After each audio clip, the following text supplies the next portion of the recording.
जय Hind defence lovers. आज की टॉप हेडलाइंस कुछ इस प्रकार है। हाइपरसोनिक टेक्नोलॉजी में डीआरडीओ ने अचीव करी महत्वपूर्ण उपलब्धि। अब भारत की राजधानी को सुरक्षित करेगा भारत का अपना खुद का स्वदेशी एयर डिफेंस सिस्टम। J-10C पर भरोसा नहीं, बांग्लादेश को चाहिए अब यूरो फाइटर टाइफून। और टर्की पाकिस्तान में असेंबल कर रहा है कॉम्बैट ड्रोन।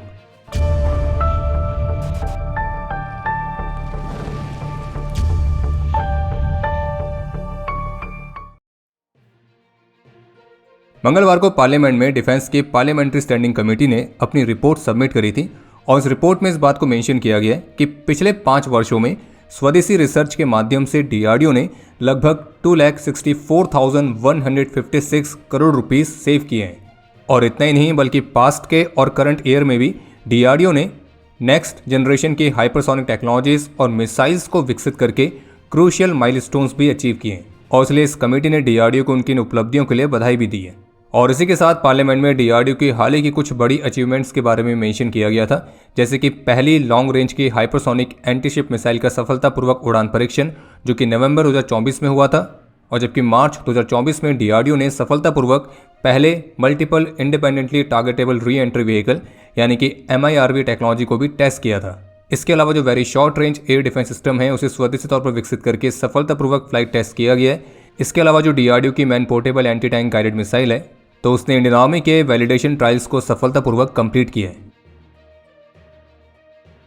ANI की रिपोर्ट के मुताबिक अब राजधानी को दुश्मन के एरियल थ्रेट्स जैसे कि मिसाइल्स, ड्रोन्स और फास्ट मूविंग एयरक्राफ्ट से बचाने के लिए भारत अपने खुद के स्वदेशी इंटीग्रेटेड एयर डिफेंस सिस्टम को डिप्लॉय करने की तरफ तेजी से आगे बढ़ रहा है।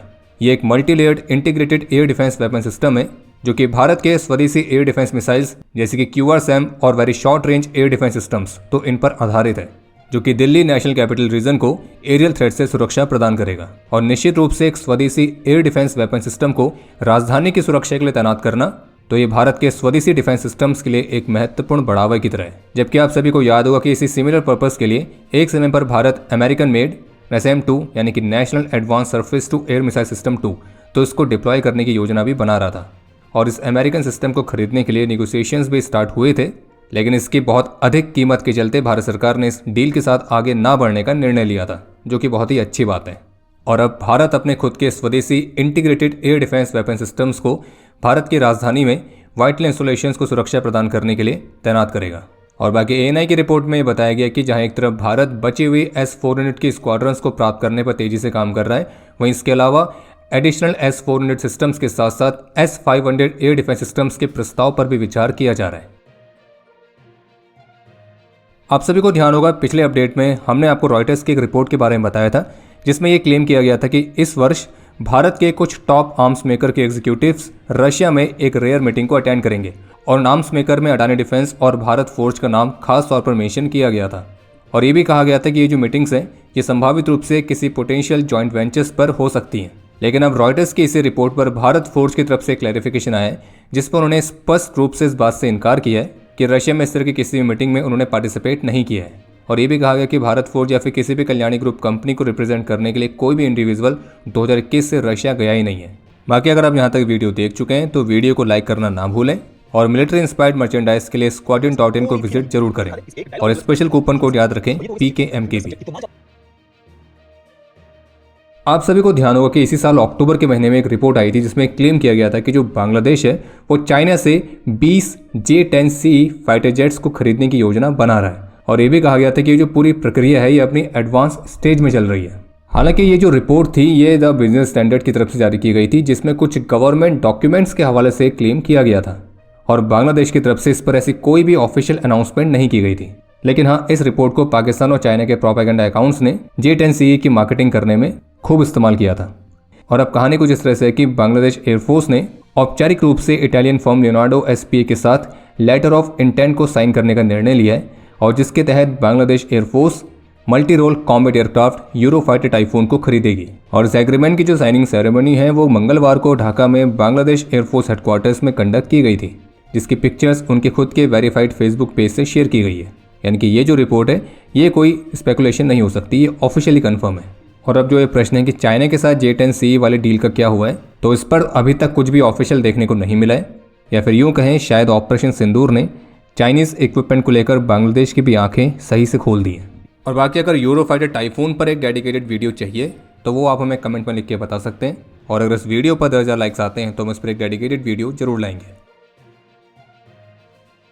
अभी हाल ही में एक इवेंट के दौरान मीडिया को संबोधित करते हुए भारतीय वायुसेना प्रमुख air chief marshal AP Singh की तरफ से स्पष्ट रूप से कहा गया कि भारत किसी भी तरह के 2 फ्रंट वॉर सिनेरियो को फेस करने के लिए पूरी तरह से तैयार है, और अगर हमारे एडवर्सरीज कोई भी मिसएडवेंचर करने का प्रयास करेगी तो हम उन्हें करारा जवाब देने के लिए पूरी तरह से तैयार हैं। वहीं इसी बीच एक अपडेट ये सामने आया है कि जो टर्की है तो वो पाकिस्तान में कॉम्बैट ड्रोन्स को असेंबल करने के लिए एक खास फैसिलिटी को स्थापित करने की योजना बना रहा है, और इस पर जो बातचीत है वो अपनी एडवांस स्टेज में चल रही है।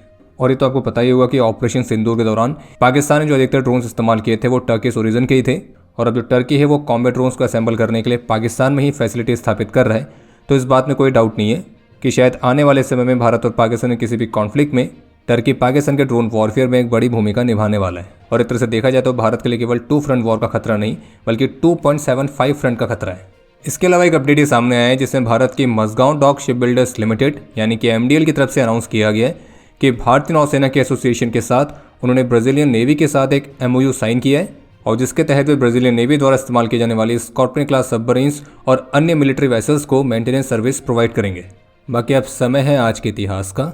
आज के दिन 1971 के वॉर में अपने अदम्य साहस और वीरता का परिचय देते हुए squadron leader Mohinder Kumar Jain, second lieutenant David A. Davidson, lance Naik Tukaram Javir, lance Naik V. Kharat, lance Naik Bhima Kamble, सिपाही नाथूराम कसारे, सिपाही मान सिंह साठे, सिपाही सांभा उबाले, सिपाही शंकर, सिपाही लक्ष्मण गामरे, सिपाही M. मेहर, सिपाही B. बंसोद, सिपाही K. शंकर, सिपाही चरणदास धावले, सिपाही मारुति, सिपाही निरंजन और सिपाही HS शिंदे ने अपना सर्वोच्च बलिदान दिया था। और स्क्वाड्रन लीडर मोहिंद्र कुमार जैन और second lieutenant David A. Davidson को मरणोपरांत वीर चक्र से सम्मानित किया गया। और आपके लिए आज का प्रश्न है, 1988 में मालदीव्स में भारत की मिलिट्री ने कौन से मेजर ऑपरेशन को कंडक्ट किया था? और अब समय है आज के टॉप 3 कमेंट्स का, जो ये रहे आपकी स्क्रीन पर।